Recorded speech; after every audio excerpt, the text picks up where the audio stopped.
여러분 안녕하십니까? 마나임 뉴스입니다. 3월 1일 서울에서의 그 애국 집회를 앞두고 말이죠.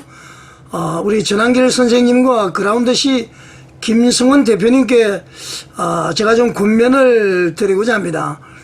부디 두 분의 노력으로 말이죠. 3월 1일 그 서울 집회가 좀 분리 집회가 되지 않도록 노력해 주시기를 요청을 드립니다. 두 집회라는 것은 말이죠.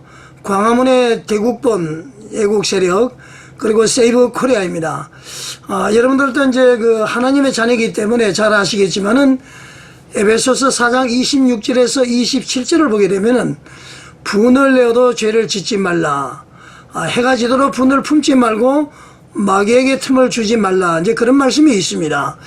그리고 고린도후서 2장 10절에서 11절을 보게 되면은 너희가 무슨 일이라든지 누구를 용서하면 나도 그리하고 내가 만일 용서한 일이 있으면 용서한 그것은 너희를 위하여 그리스도 앞에서 한 것이니 이는 우리로 사탄에게 속지 않게 하려 함이라.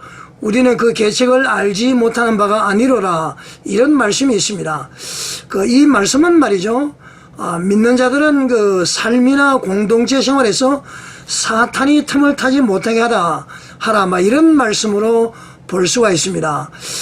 그래서 사탄이 틈을 타게 되면은 교회가 분리가 되고 말이죠. 시험에 들게 되고 개인의 생활도 아주 어려워지고 말이죠. 그렇게 이제 되어진다. 우리가 그렇게 생각을 할 수가 있습니다. 바로 그 3월 1일 서울 집회, 그 세이브 코리아 그리고 대국본의 집회를 앞두고 방금 위에 말씀드린 이 두 말씀의 축약이 어떤 말씀일까요? 바로 제가 볼 때는 이 말씀인 것 같습니다. 전도서 4장 12절에 이런 말씀이 나오죠. 한 사람이면 패하겠거니와 두 사람이면 맞설 수 있나니 세 겹처럼 쉽게 끊어지지 아니하느니라. 이 말씀이 있습니다. 그러니까 한 사람이면 패하고 두 사람이면 이제 그 적들과 맞설 수 있고 세 겹줄은 끊어지지 않는다. 이 말씀이죠. 그래서 하나가 되어라. 이런 말씀인 것 같습니다. 여러분들은 이렇게 아시겠지만은 우리나라는 이제 헌법재판소의 그 변론 과정을 보시고 말이죠. 공수처, 검찰 수사로 봤을 때에 완전히 지금 좌파로 물들어져 있습니다. 우리 보수는 말이죠. 우파는 거의 세력이 미미하다 이렇게 볼 수가 있습니다. 그런데 이제 국민들이 이렇게 일어나서 한걸하게 되는 것이죠. 현재 이 상황으로 봤을 때에 우리 한국교회가 하나가 되지 않으면은 앞길에 장담을 할 수가 없다. 그래서 우리 정광훈 목사님과 손혜문 목사님은 이 성경 말씀 전도서 4장 12절 말씀을 잊어버리면 안 됩니다. 그런데 정광훈 목사님은 하나가 되기 위해서 엄청 노력을 하는데 손혜문 목사측은 그렇지 않은 것 같다. 그렇게 생각을 합니다. 자, 그래서 말이죠. 제가 좀 사회적인 이론을 하나 좀 말씀을 드리겠습니다. 사회에서는 말이죠. 소위 헤게모니라는 말이 있습니다. 여러분들 들어보셨죠? 헤게모니는 어떤 거냐면은 여러 조직이나 국가 관계에서 국가기류 관계 조직에서 특정한 주체가 말이죠. 중요한 의사결정이나 흐름을 주도하는 것을 우리는 헤게모니다 이렇게 이야기를 합니다.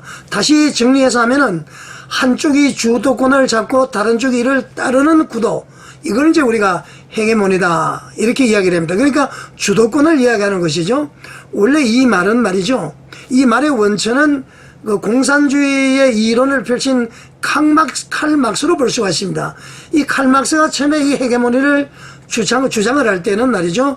정치적 지도력 또는 이론적 지도력 거기에서만 머물렀습니다.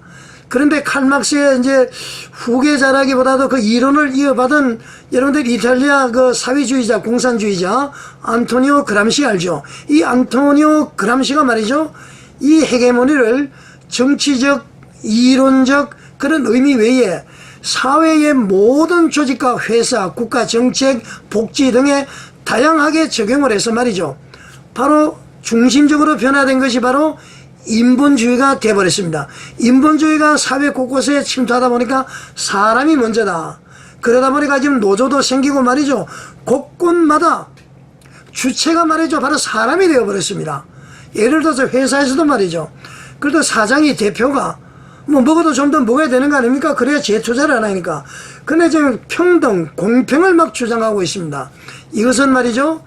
이 안토니오 그람시의 헤게모니는 결국은 전통적인 사회 체제를 무너뜨리고 말이죠.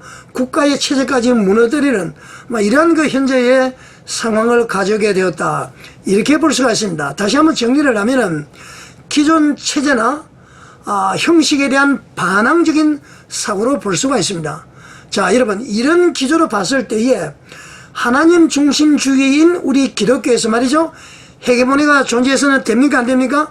절대 우리 교회에서는 헤게모니가 존재해서는 안 되는 것을 우리는 충분히 알 수가 있습니다. 이 헤게모니가 말이죠, 단순히 지도력이나 또는 주도권만 의미한다면 모르지만은 이 헤게모니가 시기 질투 또는 육신의 정욕, 안목의 정욕, 이성의 자랑에 기인한다면 이것은 완전히 잘못된 것입니다. 이것은 말이죠, 교회를 파괴하는 것입니다.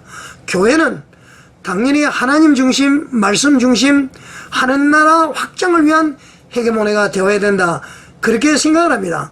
그런 관점에서 말이죠, 자금의 애국운동이 참으로 걱정이다 하지 않을 수가 없습니다. 우리 말이죠, 우리 교회에서도 이게 헤게모니가 이번에는 나타나고 있는 것 같습니다. 자, 손혜본 목사님은 지난 2월 1일 날 그 부산 그 세이브 코리아 모임에서 말이죠, 3월 1일 다 서울로 모이자고 했습니다. 그리고 장소도 밝히지 않고 말이죠, 갈래치기 하지 말자면서 광화문은 광화문대로, 여의도는 여의도로 집회하자, 그런 취지로 이 얘기를 했습니다. 그리고 전국적으로 말이죠, 모두 서울로 집결하자, 연차를 내서 직장인들도 전부 다 나오자, 하루 전에 올라오자, 이게 28일 날 올라오자, 이런 얘기죠. 자, 여러분, 참으로 큰일입니다. 제가 볼 때는 만약 대국본과 세이브 코리아가 연합 집회를 하지 않고 각자 집회를 한다면, 어제도 얘기를 했습니다만은 한국교회가 말이죠, 좌파 언론에 의해서 조롱거리가 될 것이고요, 광화문파, 여리오파 이렇게 세대결이 될 것입니다. 옛날에 말이죠, 상김정치 그 대통령 선거 때 인원 동원한 거 보셨죠? 이렇게 되면은 말이죠, 이러면 교회가 이러면 되겠습니까, 여러분? 그리고 교인들은 말이죠, 그날 광화문으로 갈 거냐, 여의도로 갈 거냐, 어쩔 수 없이 선택을 할 수밖에 없을 겁니다. 그러면 교인들끼리도 서로 반목을 하게 되는 것이죠. 이거 아주 잔인한 겁니다. 자, 그리고 반국가 세력과 종북주사파, 그리고 북한의 김정은이 한국교회가 스스로 깨어지고 흔들리니까 아주 좋아할 것이다, 이렇게 이제 제가 어제 말씀을 드렸습니다. 자, 여러분, 이렇게 되면은 말이죠, 이것은 애국운동이라고 볼 수가 없습니다. 이런 나쁜 결과가 예상되기 때문에 제가, 그리고 성선나라 손은근 목사님 같은 분, 이런 분들, 이 대국본하고 말이죠, 그러니까 정광훈 목사님과 손혜본 목사님께서 계속 하나가 되도록 방송을 했습니다. 계몽을 했습니다. 사실 정광훈 목사님은 손혜본 목사와 하나가 되기 위해서 계속 구애를 하고 있는데 말이죠, 손혜본 목사가 이에 응하지 않고 있는 형국이다, 그렇게 이제 볼 수가 있습니다. 그래서 제가 말이죠, 오늘 이렇게 감히 생각을 해봅니다. 제가 볼 때 손혜본 목사님은 교회에서 말이죠, 한국교회의 애국 집회에서 말이죠, 바로 공산주의자이면서 사회주의자인 안토니오 그람시의 헤게모니 이론을 적용하고 있지 않나, 이런 강한 의구심을 갖지 않을 수가 없습니다. 만약에 말이죠, 하나님 중심, 말씀 중심, 우리 애국, 이게 중심이라면 하나가 되지 않을 수가 없죠. 그러나 육신의 정욕, 안목의 정욕, 이성의 자랑, 이런 것이 있으면 말이죠, 절대로 하나가 될 수가 없죠. 그것은 그야말로 사회주의자적인 어떤 헤게모니, 선점, 지도력, 이런 것을 중심을 둔다, 이렇게 볼 수가 있습니다. 설마 우리 손혜본 목사께서 사회주의자적인 그런 분은 아닌 것은 확실히 맞습니다. 그런데 이론을 거기다가 적용하면은 안 되는 것입니다. 그러니까 주도권 쟁탈에 대해서는 안 된다는 겁니다. 교회의 주도권 쟁탈은 있을 수가 없는 것입니다. 하나가 되지 않는다는 것은 바로 주도권 행사를 본인이 갖겠다, 그런 얘기 아닙니까? 교회에서는 말이죠, 내가 죽어야 됩니다. 내가 죽어야 교회가 산다, 그런 얘기 여러분 알고 있지 않습니까? 정성진 목사가 이야기하지 않았습니까? 내가 살면 교회가 죽고 내가 죽으면 교회가 산다. 손혜본 목사님은 좀 깨달으시기를 바랍니다. 자, 손혜본 목사님의 독자 집회 고집은 반드시 적을 일으키게 하는 행위다. 반국가 세력과 종북주사파, 그리고 북한의 김정은이가 가장 껄끄러운 상대가 한국교회와 전광훈 목사님입니다. 이걸 알면은 말이죠, 똘똘 뭉쳐야 됩니다. 손해본 목사님의 이 독자 집회는 어제도 얘기를 했습니다마는 반국가 세력과 종북조사와 북한의 김정은이 말이죠, 가만히 앉아서 어부지리를 택하는 거나 마찬가지입니다. 어부지리를 그들에게 주는 것입니다. 이제 어제도 이야기했죠.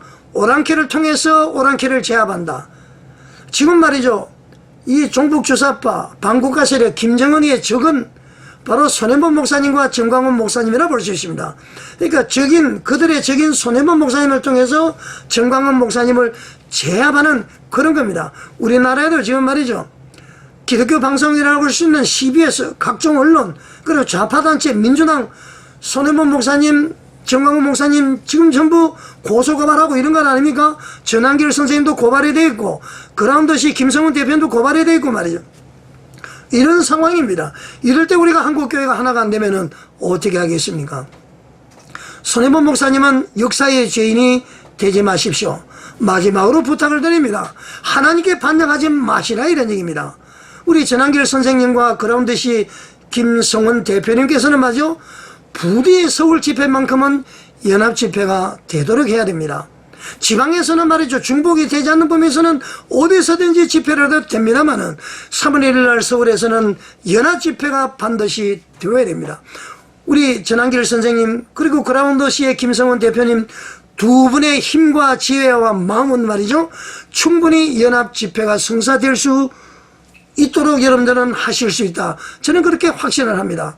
만약 연합 집회를 여러분들이 다녀서 말이죠, 연합 집회를 반대하는 세력에게는 두 분께서 협력을 하지 않으시면 됩니다. 그건 자연스럽게 연합 집회가 될 수밖에 없는 것입니다. 자, 전한길 선생님과 그라운드시의 김성훈 대표님 꼭 부디 한국교회와 대한민국의 자유민주주의를 위해서 지혜를 발휘해 주시기를 부탁을 드립니다.